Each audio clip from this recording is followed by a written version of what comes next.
Diyos ko, bakit nangyayari ito? Hindi ko alam. Diyos ko, may pumasok sa bahay ko, may pumasok sa bahay ko.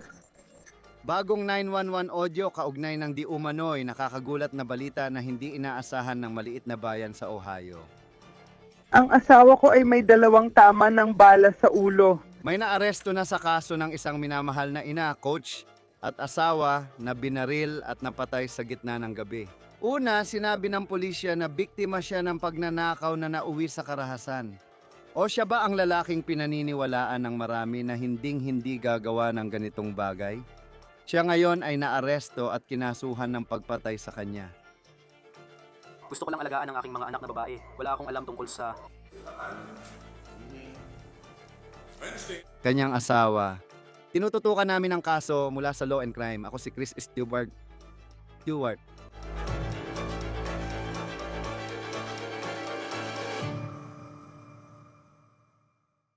Sinasabi ko sa inyo, nagulat talaga ako sa balitang lumabas. Hindi lang asawa ni Ashley Flynn, dating pastor, worship leader, at ex-American Idol contestant, ang kinasuhan sa pagpatay sa kanya. Inaakusahan din siyang ginawa ang lahat para pagtakpan ito. Katatanggap ko lang ng 911 call kaninang alas 12:30 ng madaling araw mula sa bahay ni Ashley Flynn. Balisa ang tumawag na asawa niya. Simulan natin sa umpisa. Diyos ko, may pumasok sa bahay ko, may pumasok sa bahay ko. Nandiyan pa ba sila sa loob? Hindi ko alam. Hello, Ano ang address? 932 County Dam Court, Ohio. Pakiusap, bilisan ninyo, bilisan ninyo. Yan si Caleb Flynn, nagsasabing may pumasok na magnanakaw at binaril ang asawa niya. Detalyado siya tungkol dito. Ano ang nakikita mo? Ang asawa ko ay 2 beses siyang binaril sa ulo. Diyos ko. Ma'am, Kailangan ko po kayong huminga ng malalim. Sige po, may nakikita pa po ba kayong tao sa loob ng bahay? wala na po, bukas na ang pinto sa garahe. Pakiusap, bilisan niyo po. Diyos ko. Nandito ang mga anak kong babae. Nasaan siya? Nasa kama siya. Kasama mo ba siya? Nasa loob ako ng kwarto, tinitingnan ko siya. Oo, pakiusap, nakalak ang pinto namin. Nakalak din ang mga pinto papasok sa bahay. Pakiusap. Saan banda ang kwartong yan sa bahay? Pinapadala na ng kasama ko ang mga tauhan. Sagutin mo muna tanong ko para matulungan kita agad. Sige, Nasaan kayo sa loob ng bahay? nasa kwarto ako, kasama siya ngayon. Ang mga anak kong babae ay nasa kwarto nila. So, hindi ka nga. Hindi mo kasama ang mga bata. Kasama ko ang mga bata nang mangyari yon. Sige. Pero hindi mo sila kasama ngayon. Hindi, nasa kwarto pa sila at hindi pagising. Diyos ko. Kaya ayan, makikita mo, may konting kalituhan kung nasaan ang mga bata at siya sa bahay. Sinabi niya na natutulog pa rin ang mga bata kahit binaril ang kanilang nanay ng isang lalaking pumasok sa bahay at tumakas. Napansin ko talaga na hindi niya tiningnan yung mga bata sa kwarto at sinabi lang niyang natutulog pa sila. Ito ang sabi niya tungkol sa kinaroroonan ni Ashley. Sabi niya, patay na siya sa kama. May naririnig ka ba? Hinaplos ko ang binti niya at tinawag ang pangalan niya pero hindi siya sumasagot. Sige, hindi ka sinasagot ng anak mong babae. Sandali lang, ako'y... Anong sabi mo? Anong sinabi mo? Hindi sumasagot ang anak mong babae sa'yo. Hindi, nasa kabila sila, sa kabilang kwarto. Sige, sa kwarto nila. Sige. May naririnig ka bang ingay sa loob ng bahay? Wala. Yung mukha niya. Ay, sir, yung mukha niya. Yung asawa mo. Sige, ipaliwanag mo sa akin. Okay? Kaninong muka? Mukha ng asawa ko? Mukha ng asawa mo? Oh, yung binaril. Siya yung binaril. Sabi ko, Sige, saan siya binaril? sa ulo. Sana hindi sa iba pang parte ng katawan. Sige, humihinga pa ba siya? Hindi, sa tingin ko, hindi. Ashley, baby, please, Diyos ko. Hindi siya okay. Hindi siya sumasagot sa'yo. Hindi. Naniniwala ang pulisya na ang naririnig mo sa recording na ito ay di umano'y isang palabas.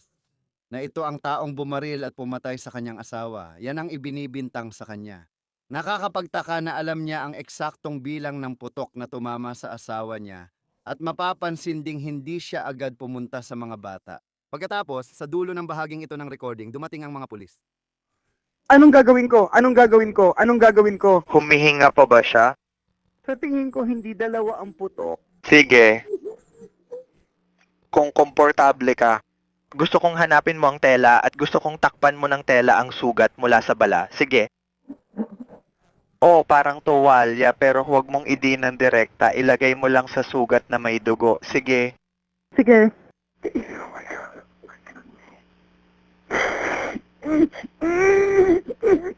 Ay, Diyos ko. Kailangan ko lang na huminga ka ng malalim para sa akin. Sige. Sige, sige. Kunin mo lang ang tela na yan at gusto kong ilagay mo yan sa sugat pero huwag mong idiin ng direkta. Sige, papunta na sila sa'yo ng mabilis hanggat kaya nila. Sige. Ipinatong ko lang ito sa ulo niya. Sige, kumusta naman ang mga bata? Ayos lang ba sila? Nasilip mo na ba sila?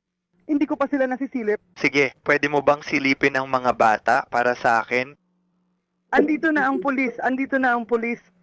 Pwede mo bang silipin sandali ang mga bata para sa akin? Walang pakialam ang mga pulis at umalis na sila. Sige, kailangan kong silipin mo ang mga bata para sa akin. Sige, Tulog pa rin sila. Tulog pa rin sila. Sige. nakikita mo pa rin silang humihinga. Wala kang nakikitang sugat sa kanila. Hindi ang mga pulis. Sabi lang ng mga pulis sa akin, sir. Papunta na ang mga pulis sa inyo. Sige, gusto kong gawin mo ito.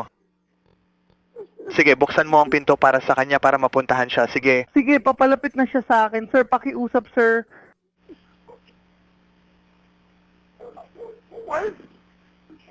Hindi ko alam. Bukas na bukas ang pinto papunta sa kabilang pinto. Ako siya ang kanyang asawa, ang kanyang mister. Hindi, sa tingin ko hindi. Nakakagulat ang bawat kaso ng pagpatay pero tumatatak sa akin kapag nakita ang pinagmulan ng tao, lalo na kung wala pa silang naging kaso noon. At mukhang ganun nga ang kaso kay Caleb Flynn, dating pastor, dating kalahok sa American Idol. Isang ama at asawa na ngayon ay inaakusahan ng pagpatay. Hinahanap ko siya sa truthfinder.com at mukhang wala naman siyang anumang uri ng kriminal na record. Meron lang siyang ilang traffic ticket pero iyon lang. Ginagamit namin ang Truthfinder dito sa Law and Crime para sa mga pampublikong record na kailangan sa aming mga kwento. Nakatitipid ito ng oras sa pananaliksik kaya makakapag-focus kami sa pag-uulat ng krimen imbes na sa papeles. Maaari mo ring gamitin ang Truthfinder. I-type mo lang ang isang pangalan at makakahanap ka ng mga address tulad ng ginawa namin dito, criminal record at marami pang iba. Ito ang ginagamit naming pangunahing tool para sa pag-check at isa ito sa pinakamalalaking search services sa Estados Unidos. At sa pamamagitan ng subscription, makakakuha ka ng walang limitasyong kumpidensyal na paghahanap para i-check ang mga bagong kapitbahay, siguro mga taong nakikilala mo online o maaari kang makahanap ng isang tao na gusto mong muling makaugnayan. Pwede mo ring hanapin ang mga rehistradong sex offender sa paligid or mag-background check sa sarili. Maging informado, maging ligtas. Suriin ang pampublikong record sa Truthfinder now sa truthfinder.com/OTC. Si Ashley ay 37 taong gulang, isang ina ng 2 magagandang babae. Siya ay asawa ng dati ring worship leader sa lokal na simbahan, isang tila mapagmahal na asawa, ngunit isang mamamatay tao. Sa isang bayan tulad ng Tip City, isang maliit na bayan, magkakakilala ang lahat ng tao. Ito ay isang bagay na bihirang mangyari, lalo na sa isang tao na tila mahal na mahal ng kanyang komunidad. Kilala niya ang komunidad na ito dahil dito siya lumaki, sa maliit na bayang Hilaga ng Dayton. Ayon sa obituary ni Ashley, siya ay, at sinisipi ko, isang liwanag ng kasiyahan sa lahat ng nakasalamuhan niya at natural na nagbibigay inspirasyon sa iba sa kanyang landas. Linawin natin, hindi lang magagandang salita ang isinulat ng kahit sino sa memorial. Mukhang iyon talaga si Ashley, ganun siya namuhay. Laging inuuna ang iba bago ang sarili. Isa siyang pansamantalang guro sa pampublikong paaralan, coach ng volleyball ng grade 7 at aktibong volunteer sa kanilang simbahan. At kaya nung una, sinabi ng pulisya na mukhang si Ashley ay naging biktima ng di umano'y pagnanakaw. Na nauwi sa masama, naging marahas, may nangyaring masama sa bahay na ito, at ang taong pumasok para magnakaw ay may dalang baril at binaril si Ashley. Isa sa ebidensyang itinuro ng mga investigador ay ang palatandaan ng sapilitang pagpasok sa bahay ng mga Flynn, ngunit hindi nila nilinaw sa itsura nito. Narinig mo sa tawag sa 911 na bukas ang pinto ng garahe.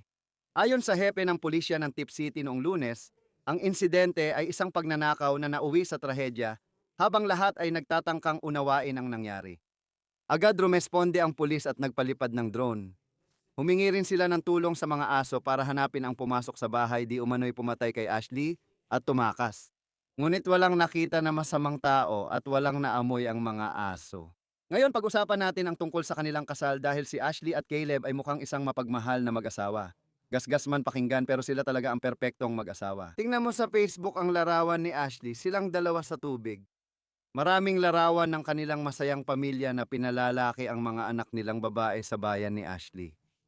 Si Caleb ay mukhang taong may pananampalataya. Dati siyang worship leader at musikero sa simbahan kung saan dati ring nagtatrabaho si Ashley. Siya at si Ashley ay parehong nagtapos sa Lee University sa Tennessee, isang pribadong kristyanong kolehiyo. Mukhang doon sila nagkakilala. Mahusay ding musikero si Caleb. Noong 2013, sumali siya sa American Idol audition.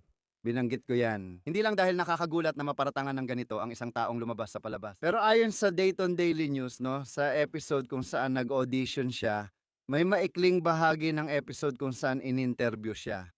Ang sabi niya, mahal ko ang asawa ko higit sa lahat. Napakaganda niya, mahal ko siya. Ngayon, si Caleb Flynn, dating contestant ng American Idol na umaming mahal ang asawa, ay inaakusahan na siyang pumatay dito. Mahirap intindihin ito kahit may mga kaso na tayo kung saan nangyayari ang ganitong karahasan sa pamilya ngayon. Kakakuha ko lang ng mga dokumento ng korte para sa kasong ito ngayong umaga. Heto ang reklamong kriminal. Pag-uusapan pa natin ng kaunti kung ano ang sinasabi nito sa atin dito, maya-maya lang.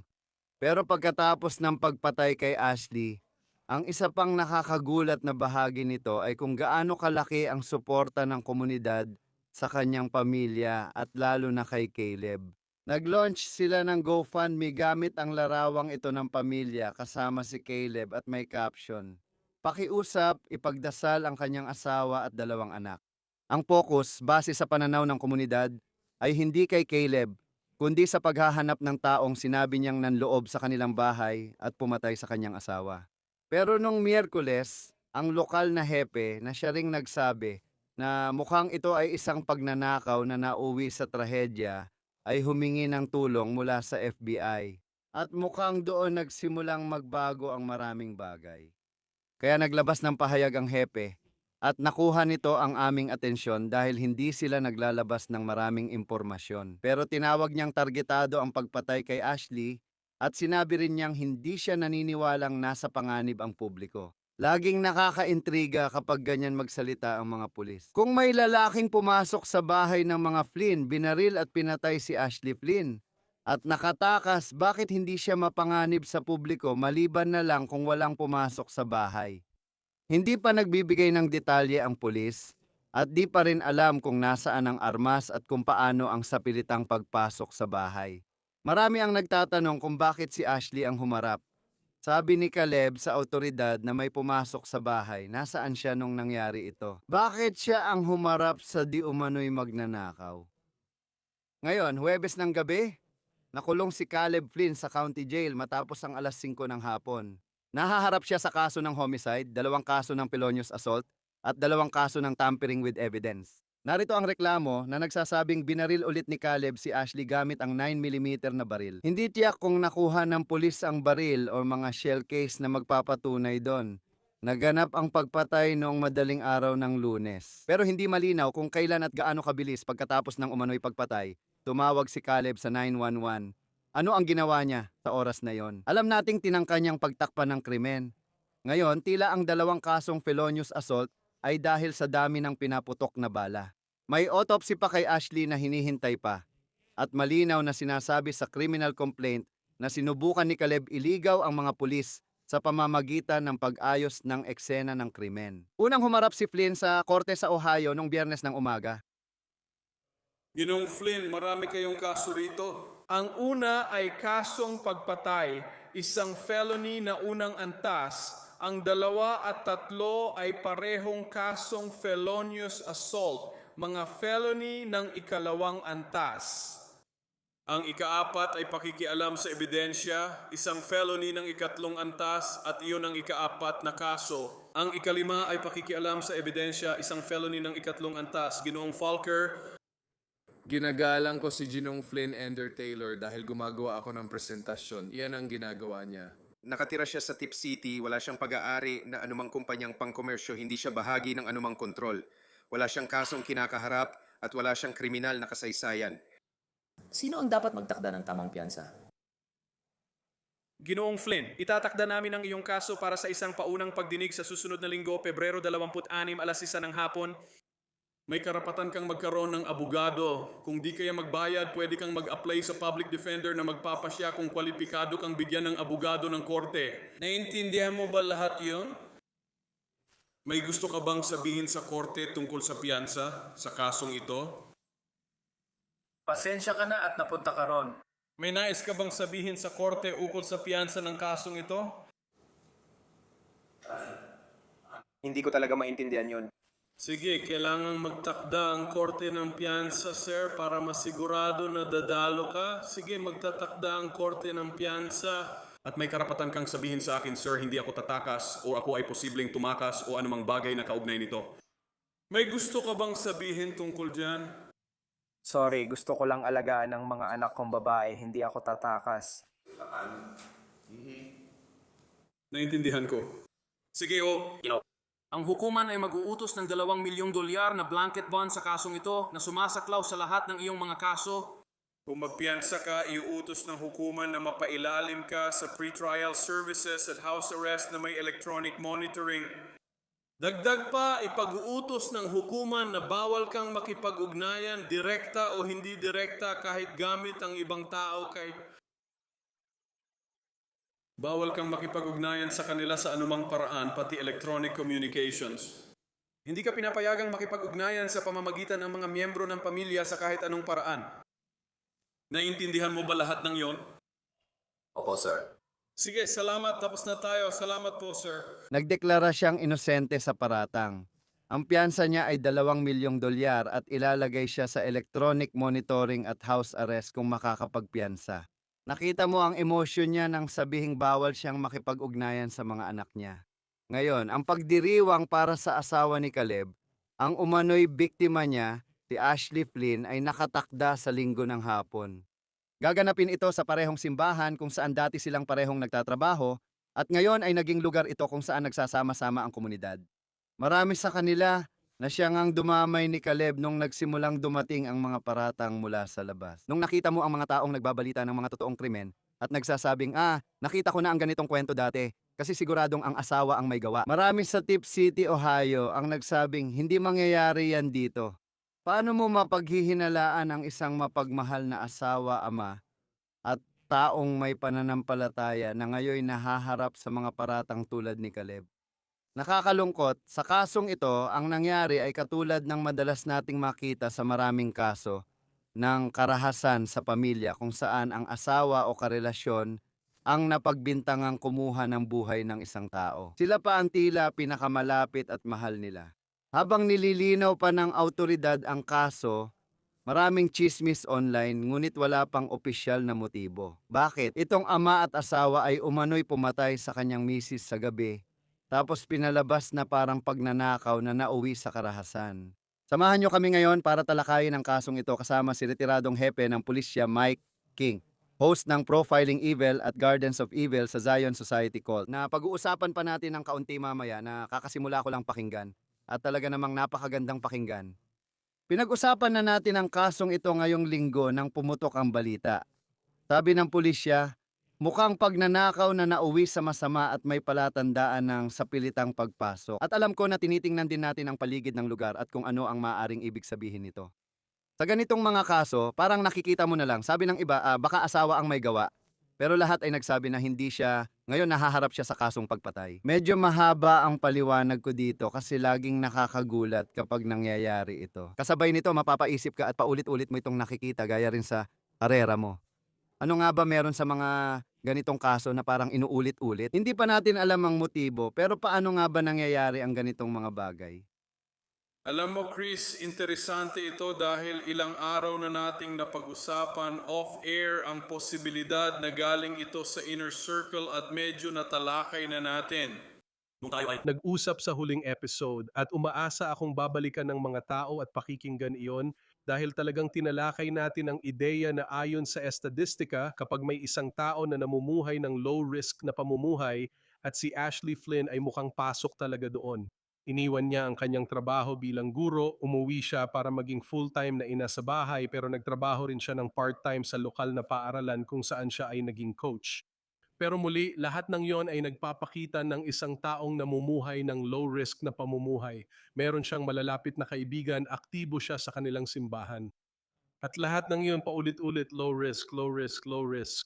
At ayon sa mga datos, natutunan namin matapos pag-aralan ng libu-libong mararahas na krimen, lalo na sa mga kaso ng intimate homicide na tulad nito, na kapag ang isang taong mababa ang panganib ay namatay, ang unang dapat isaalang-alang ay kung sila ba ay sadyang pinuntirya ng kung sino man. Ang insidenteng iyon ay ang pagpatay at siya ay binaril na napaka-personal at malapitan. At ayon sa datos, kapag ang isang taong mababa ang panganib ay napatay, at kung sila ay pinuntirya, kadalasan ito ay gawa ng isang taong kilala nila o nakakakilala sa kanila. Kaya maaring ito ay kasing lawak ng isang mandaragit na sumisilip sa bintana at gumagawa ng pantasya sa kanyang isipan na meron silang relasyon. Kailangan mong tumingin sa loob gaya ng napag-usapan natin kung paano magsimula sa gitna at magtayo palabas. Nakakabahala pa rin ito lalo na pag naiisip ang karahasan sa tahanan at pagpatay na sinasampahan na ng kaso kung paano ito naganap. Ngayon baring may isang tao na mula sa tila perpekto at kahanga-hangang pagsasama ay umabot sa puntong pagpatay. At isa rin ito sa mga bagay na parang walang nakakita na mangyayari ito. Alam mo yon? Walang criminal record. Base sa nakita ko para kay Caleb Flynn, pati na rin ang GoFundMe na nangangalap ng pera para sa pamilya. Ibig kong sabihin, maganda ang komunidad na nakapaligid sa kanila. Tulad ng, alam mo, mga litrato niya, at pati na rin ang perang makakatulong sa kanya na palakihin ang 2 anak niyang babae, na ngayon ay wala ng ina. Gusto ko ring pag-usapan ang investigasyon, kahit hindi pa natin alam ang buong detalye kung ano ang lumutas sa kasong ito. Tip City, Ohio, maliit na komunidad. Tinawag nila ang FBI para tumulong. At sigurado akong napakahirap lokohin ng FBI, alam mo yon? May palatandaan ng sapilitang pagpasok at inaakusahan siyang pineke ang crime scene. Mag-step back muna tayo at pag-usapan ang heograpiya ng lugar, lalo na kapag nilapitan ang kasong ito. Ngayon, alam na natin ang nalalaman at mga aligasyon. Paano ito nakaapekto sa lahat? Ay natuwa ako na nabanggit mo yan kasi gusto ko talagang pag-usapan ng heograpiya. Magpapakita ako ng isang bagay sa screen dito para maibahagi at mapag-usapan natin habang dinadaanan ko ito. Pero sa tingin ko napakahalaga sa mga ganitong kaso na suriin natin ang heograpiya para makita kung talagang tugma ang mga kwento. Ipapakita ko lang ang maikling clip na ginawa ko kaninang umaga habang nag-uusap tayo. Ito yung lugar na tinutukoy natin. Ito ang location ng bahay na pag-usapan natin kanina na ang bahay na ito ay nasa isang liblib na kalsada.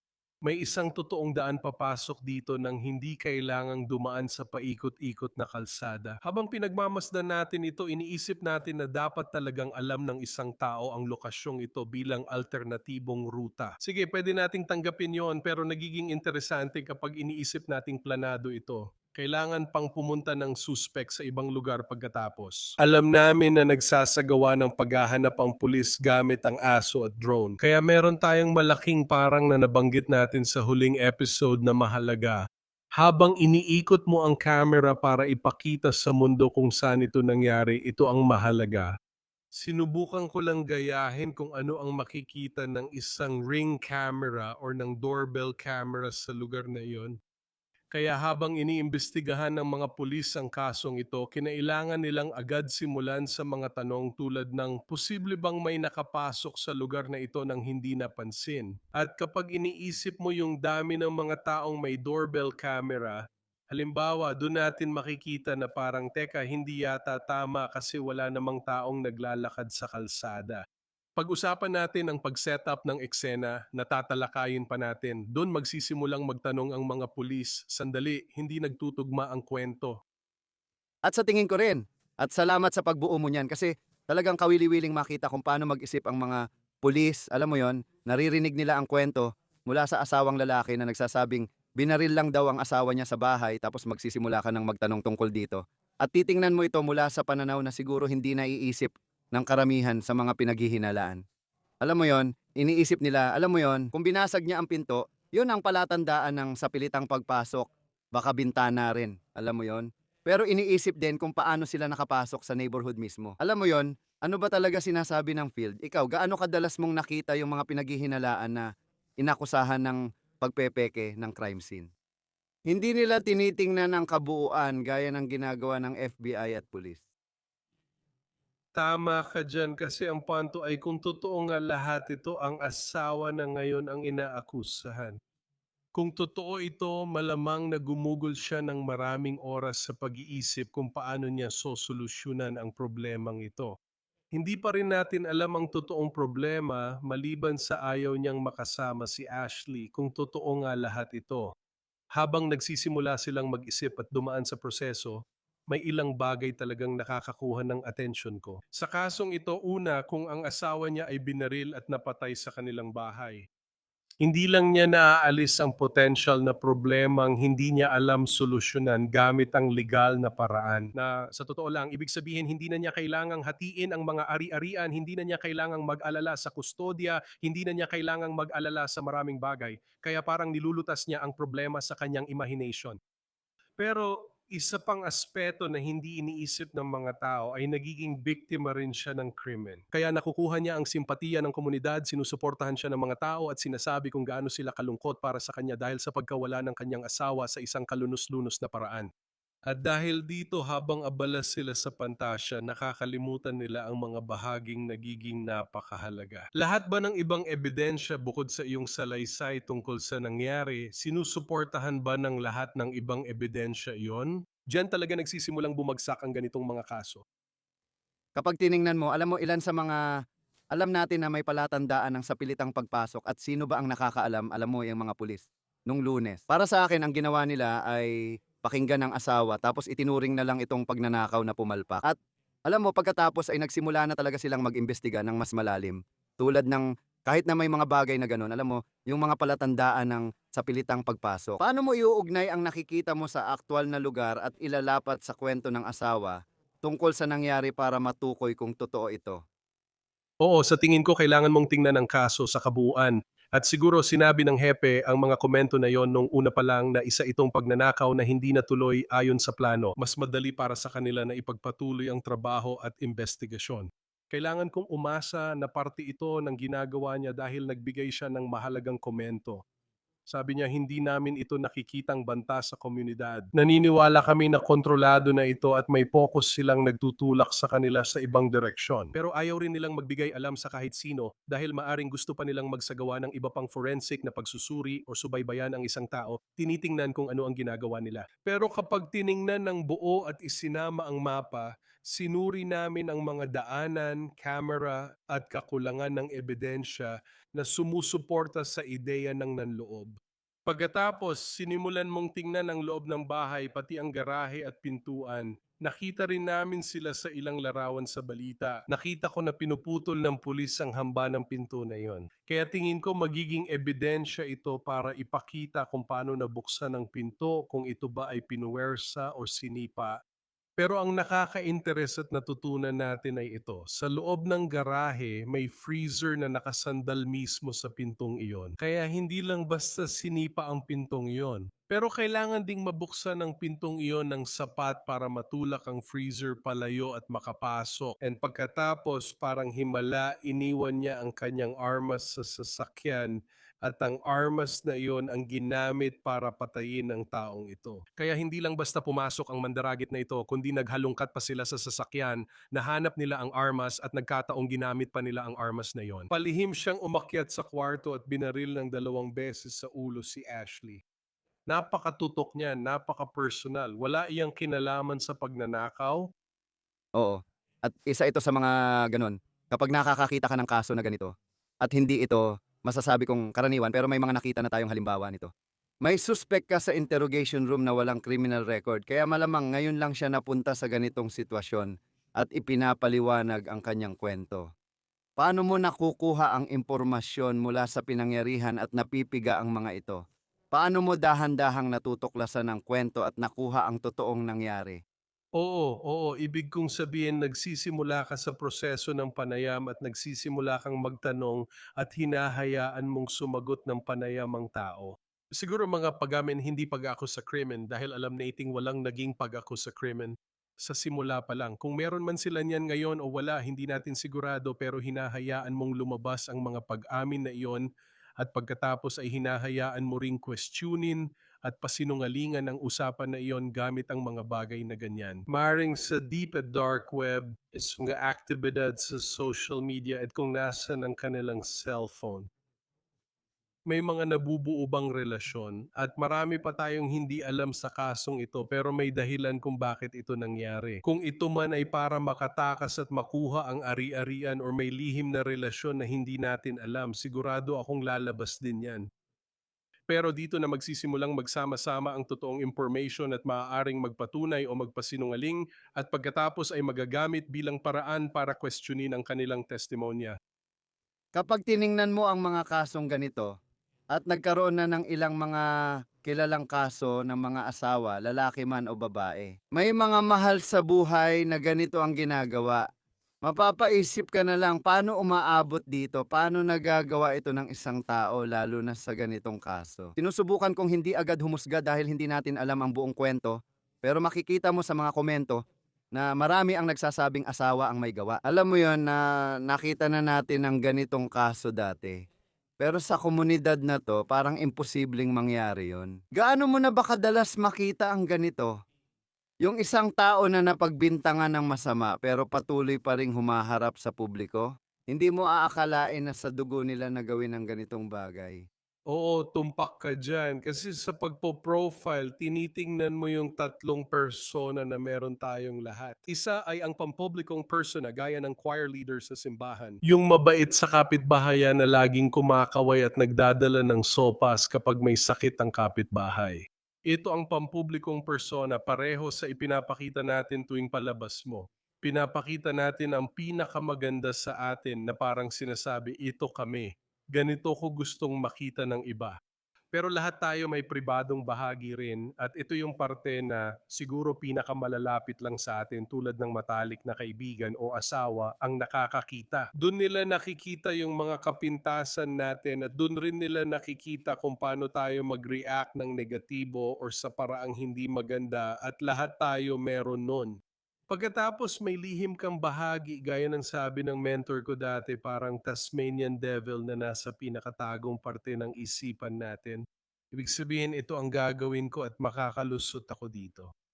At nakakakilabot isipin, ibig kong sabihin, yung proseso ng pag-iisip na pwedeng meron ang isang taong mukhang perpekto. Parang pati yung proseso ng pag-iisip na gawin ito, yung pagpaplano nito, at pagkatapos ay talagang isa katuparan ito. At malalaman pa natin ang mas maraming impormasyon habang nagpapatuloy ang kasong ito. Pero nakakagulat lang na kahit gaano kadalas, minsan parang ganito ang mga kasong ito. Laging nakakagulat at hindi nasasanay kapag nakikita mo ito. Maririnig natin ang panig niya, makikita ang ebidensya at posibleng mangyari pa. Mike King, laging karangalan na makasama ka sa Law and Crime. Bago tayo magtapos, gusto kong itanong tungkol sa bago mong podcast na palabas na ang episode 3. Ano ang kailangang malaman ng mga tao? Hey, Gardens of Evil, sa loob ng Zion Society Cult Season 5 na kami ng American Nightmares Podcast Series. Sobrang sikat ng podcast na ito. Tungkol ito sa isang kulto na pinabagsak ko maraming taon na ang nakalipas nang iligtas namin ang maraming bata doon. Panahon ito para sa mga batang iyon na ngayon ay nasa edad 45 hanggang 55 na maibahagi ang kanilang karanasan. Para sa mga investigador na nandun nang sinalakay namin ang compound, pagkakataon din nilang maikwento ang karanasan nila. Isa itong paraan para mailabas ang lahat ng ito at sana ay magdulot ng karagdagang paghilom pero ang pinakamahalaga ay upang maiwasan na mangyari muli ang ganitong bagay. Oo, kakasimula ko lang makinig. Magandang podcast ito, inirerekomenda ko sa lahat. Host si Mike King, retiradong police commander ng Profiling Evil. Laging karangalan na makasama ka sa Law and Crime. Salamat sa pagsama. Salamat, Chris. Yan na po ang pagtatapos ng On The Case mula sa Law and Crime. Mag-subscribe po sa YouTube, Spotify at Peacock. Ako po si Chris Stewart. Hanggang sa susunod.